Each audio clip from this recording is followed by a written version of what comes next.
यहाँ पर जिया कमरे में आ जाती है। कहती है प्रिंस मो, मैं आ रही हूँ। उसको प्रिंस मो वहाँ कमरे में नहीं दिख रहे होते हैं। वो जब देखती है तब कॉन्ट्रैक्ट पे साइन हो गया होता है। यहाँ पर उसी वक्त हमारा हीरो वहाँ पर आ जाता है। ये देखकर जिया कहती है कि आप यहाँ पर कैसे। यहाँ पर हमारा हीरो कहता है कि तुम्हारे पास कोई अपॉइंटमेंट नहीं है मोबुयो के साथ।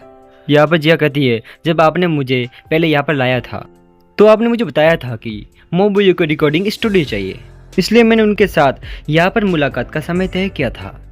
हमारा हीरो कहता है कि तो फिर वो कहाँ पर है। जिया कहती है क्या वो यहाँ पर नहीं है, पर उन्होंने कॉन्ट्रैक्ट पे साइन तो किया है, आप देखो ये रहा। कहता है ये दिन के भोजन का समय है, चलो अभी खाने के लिए आ जाओ। हमारा हीरो कुछ भी करके उसे अपने साथ खाने के लिए बुला ही देता है। फिर वे दोनों खाने के लिए साथ में बैठ जाते हैं। हमारा हीरो कहता है उसने तुम्हारे साथ मिलने का वादा तोड़ दिया है, मुझे लगता है कि उसके साथ कोऑपरेट करना मुश्किल रहेगा। जिया कहती है कि मोबुयो पहले से ही हमारे साथ में है और उसने मुझे कांटेक्ट भी किया था ना, मुझे लगता है कि वो किसी चीज़ से बंधा हुआ है और देखो उन्होंने पहले ही साइन कर लिया है। यहाँ पर ये दोनों ऐसे ही काम के बारे में बातें करते करते खाना खा रहे होते हैं। यहाँ पे अगले सीन में जाओ गाना गा रहा होता है। अपने आप को शीशे में देखकर कहता है कि वो अपने आप की तारीफ करता है। कहता है मैं कपड़ों में दुबला पतला दिखता हूँ, अगर मैं शर्ट उतार दूँ तो मस्कुलर लगता हूँ।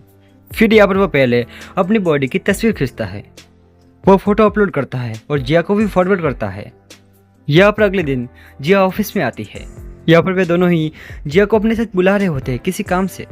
यहाँ पर जिया हमारे हीरो से कहती है मैं अकेले कंपनी में जाऊँगी, अगर तुम्हें कुछ काम हो तो वहाँ पर बोल सकते हो। फिर यहाँ पर जिया वहाँ से चली जाती है। तुम काम पे इतने कभी एक्टिव नहीं थे। यहाँ पर जाओ उससे कहता है, जाओ कहता है कि मैं तुमसे भी ज़्यादा ईमानदार हूँ। यहाँ पर जिया बस में बैठ जाती है। कहती है कि ये मेरी कैसी सुबह थी, उन्होंने मुझे डरा दिया। यहाँ पर जिया मोबाइल पे जो मोबाइल पे कमेंट आए होते हैं वो पढ़ रही होती है। यहाँ पे खबर आ रही होती है कि जीवू चांग भी हमारे साथ काम करने के लिए उत्सुक है। कहता है कि हमें लगता है कि हमें उन्हें ज्वाइन करना चाहिए, उसकी वॉइस बहुत ही अच्छी है। यहाँ पर जीवू चांग भी डबिंग के लिए मान गए। ये सब जिया के वजह से ही हुआ है। यहाँ पे सभी लोग जिया को थैंक यू कह रहे होते हैं। यहाँ पर जाओ कहता है कि उन्होंने जिया को दोबारा पोस्ट किया, इसका मतलब है कि वह हमारे शो में डबिंग करना चाहते हैं, क्या जिया को उनके साथ संपर्क करने दे। यहाँ पर हमारा हीरो इस पे इनकार करता है। हमारा हीरो कहता है कि जिया मेरी पर्सनल असिस्टेंट है।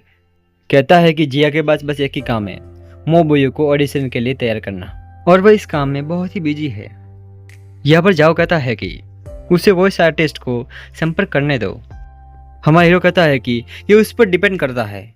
यहाँ पर जिया कहती है कि मुझे ज़्यादा परेशानी नहीं है, मैं ये सभी मैनेज कर सकती हूँ, मैं जीवू चांग के बारे में ज़्यादा नहीं जानती। कहती है इसके बारे में दूसरों को काम दिया जाए। फिर यहाँ पर ये मीटिंग कैंसिल करती है।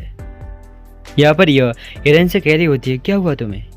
कहती है कि नहीं कुछ नहीं, बताओ ऑडिशन कब है। वो कहती है कि शाम 4 बजे। यहाँ पे हमारा हीरो जिया के पास आता है। कहता है कि क्या सब सही है। जिया कहती है ऑलमोस्ट पूरा हो गया है, मैं बस अभ्यास कर रही हूँ और मैं अपनी पूरी कोशिश करने वाली हूँ। हमारा हीरो कहता है मैंने तुम्हारा डेमो देखा है, भावनाओं के साथ कोई भी कमी नहीं है, पर तुम्हें उच्चारण पे ध्यान देना चाहिए। जिया कहती है कि हाँ ठीक है। यहाँ पे अगले सीन में जिया के दोस्त कैक्टस पे पानी डाल रही होती है। यहाँ पे वह कैक्टस को ब्यूटीफुल कह रही होती है। कैक्टस की वजह से उसे लग जाता है। कहती है ये तो अब सुकून है, क्या आज कुछ बुरा होने वाला है मेरे साथ। यहाँ पर जिया यटिंग से कह रही होती है कि तुम सभी लाइन्स याद कर सकती हो, तुम अपनी आंखें बंद करके रिकॉर्डिंग कर सकती हो और तुम बाहर के लोगों को भी नहीं देख सकते, और ये तुम्हारे लिए बहुत ही अच्छा रहेगा। यटिंग कहती जिया ये काम नहीं करता, मैंने ये पहले भी कोशिश की है। यहाँ पर जिया उसे बस मोटिवेट कर रही होती है। यहाँ पर जिया से ये हेल्प मांगती है। कहती है कि क्या दोपहर में तुम मुझे ट्रेन कर सकती हो। तो मैं कर सकती हूँ, मास्टर रूम में मिलते हैं, अगर मैं तुम्हें देखूंगी तो अच्छा महसूस होगा। जिया कहती है कि बेशक कर सकती हूँ।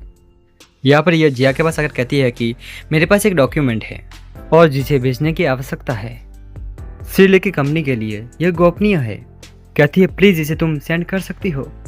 पर जिया कहती है नानचंग बहुत दूर है और दोपहर को मेरा ऑडिशन भी है। कहती है अभी कोई अवेलेबल नहीं है, बस तुम ही हो। वह कहती है ऑडिशन दोपहर के 4 बजे शुरू होगा, तुम दोपहर के 4 बजे के पहले आ सकते हो। फिर यहाँ पर वह उसे फाइल देकर चली जाती है। फिर यहाँ पर वह फाइल देने के लिए बस से जा रही होती है। यहाँ पर बस ऑडिशन होने ही वाला होता है। यहाँ पर हमारा हीरो देखता है कि टाइम तो होने ही वाला है, जिया अभी तक आई क्यों नहीं। यहाँ पर जिया मिस्टर ली को कॉल करती है और पूछती है कि क्या आप कंपनी में हो। मिस्टर ली कहता मैं वहाँ पर नहीं हूँ, मैं अभी मीटिंग में हूँ। यहाँ पे मिस्टर ली लोकेशन बताता है, तुम जल्दी आ जाओ, मैं ज़्यादा दूर नहीं हूँ। मिस्टर ली उसे कारखाने में बुलाता है। जिया पे मिस्टर ली को ढूंढती है पर वहाँ पर कोई होता नहीं है। बट फिर वहाँ पे थोड़ी देर के बाद कारखाने का दरवाज़ा बंद हो जाता है। यहाँ पर जिया येटिंग को कॉल करती है। येटिंग कहती तुम कहाँ पर हो, ऑडिशन शुरू हो चुका है, तुम अभी तक आई क्यों नहीं हो। जिया कहती है कि क्या तुमने ऑडिशन ख़त्म कर लिया है। येटिंग कहती है तुम जल्दी आ जाओ, बारिश होने ही वाली है। जिया येटिंग से कहती है क्या तुम मिस्टर ली को फ़ोन उठाने को कह सकते हो, वो फ़ोन उठा नहीं रहे हैं। येटिंग कहती है कि ठीक है। वहाँ पे जिया का कॉल आता है। जिया कहती है कि तुमने मिस्टर ली को फ़ोन किया, क्या उन्होंने फ़ोन उठाया। मैं कारखाने में बंद हूँ और मैं बाहर नहीं जा पा रही हूँ। कहती है ठीक है, मैं श्री ली को कॉल करती हूँ। कहती है जल्दी करना, नहीं तो मैं ऑडिशन में शामिल नहीं हो पाऊंगी। यहाँ पे ऑडिशन चल रहा होता है। जिया अभी तक आई नहीं होती है। यहाँ पर हमारा हीरो लड़कियों की बातें सुनता है। वह लड़कियाँ कह रही होती है मौसम खराब है, बारिश होने ही वाली है और हम घर वापस कैसे जा पाएंगे। यहाँ पे जिया कारखाने में बैठी होती है और बारिश भी शुरू हो जाती है। थोड़ी देर के बाद ही वहाँ पर कारखाना खुल जाता है। जिया वहाँ से तुरंत ही भाग जाती है। वे अंकल कहते हैं सुनो अभी बारिश हो रही है। यहाँ पर बहुत बारिश हो रही होती है और जिया लिफ्ट मांग रही होती है। यहाँ पर जिया को लिफ्ट नहीं मिल रही होती है। यहाँ पर जिया को हमारे हीरो का कॉल आता है। हमारा हीरो कहता है कि जिया तुम कहाँ पर हो। जिया कहती है कि टैक्सी नहीं मिल रही है, बहुत ही बारिश हो रही है। हमारा हीरो कहता है तुम कहाँ पर हो, लोकेशन भेज सकती हो। जिया कहती है कि मैं नहीं जानती कि मैं कहाँ पर हूँ। हमारा हीरो कहता है आसपास देखो और बताओ तुम कहाँ पर हो। जिया कहती है कि मेरे पीछे एक लाल पुल है और मैं अब नोनू रोड बस स्टॉप पर हूँ। थोड़ी देर के बाद हमारा हीरो उसके पास आ जाता है। यहाँ पर फिर उसे अपने साथ गाड़ी में बिठा कर ले जाता है। यहाँ पर जिया को थोड़ा बुखार भी आ गया होता है। यहाँ पर यह पड़ी पड़ी खाना खा रही होती है। जो यहाँ पर दरवाज़ा बजाकर कहता है कि जिया यहाँ पर नहीं है। वो कहती है कि तुम यहाँ पर क्यों हो। जाओ कहता है क्या मैं अपने घर नहीं रह सकता। वह कहती है मेरे कहने का मतलब ये नहीं था, जिया अभी तक घर नहीं आई है। मैंने मिस्टर गो के दरवाजे को नॉक किया, उन्होंने भी जवाब नहीं दिया। जाओ कहता है मतलब वे दोनों घर पे नहीं है। फिर यहाँ पर हमारे हीरो के पास कॉल आता है। यहाँ पर हमारे हीरो के पास जाओ का कॉल आता है। जाओ कहता है तुम्हारा और जिया के बीच क्या है, तुम रात को वापस क्यों नहीं आते हो। यहाँ पर वह उससे फ़ोन छीन लेती है और हमारे हीरो से कहती है कि क्या जिया तुम्हारे साथ में है, वह अभी तक वापस नहीं आई है, इसलिए मैं उसके बारे में बहुत ही चिंतित हूँ। कहता है कि उसको बुखार है, वह बारिश में भीग गई थी, वह डॉक्यूमेंट्स देने गई थी और वह अभी अस्पताल में है। वह कहती है अगर जिया तुम्हारे साथ में है तो मुझे चिंता नहीं होगी। यहाँ पर हमारा हीरो जिया को देखता है और उसे देखकर मुस्कुराता है और हमारा हीरो पिछली बातें याद कर रहा होता है। यहाँ पे हमारा हीरो जिया का हाथ पकड़ के डायलॉग बोलता है रोज रोज हम अलग अलग लोगों से मिलते हैं और अलग भाग्य का सामना करना पड़ता है, कोई निशान छोड़ सकता है और हमारे जीवन में यहाँ तक कि आपको जो कुछ भी मिला है वह सिर्फ एक स्पष्ट छाया चित्र है। ऐसा कुछ डायलॉग बोलता है। थोड़ी देर के बाद हमारा हीरो जिया का हाथ पकड़ के उसे किस करता है।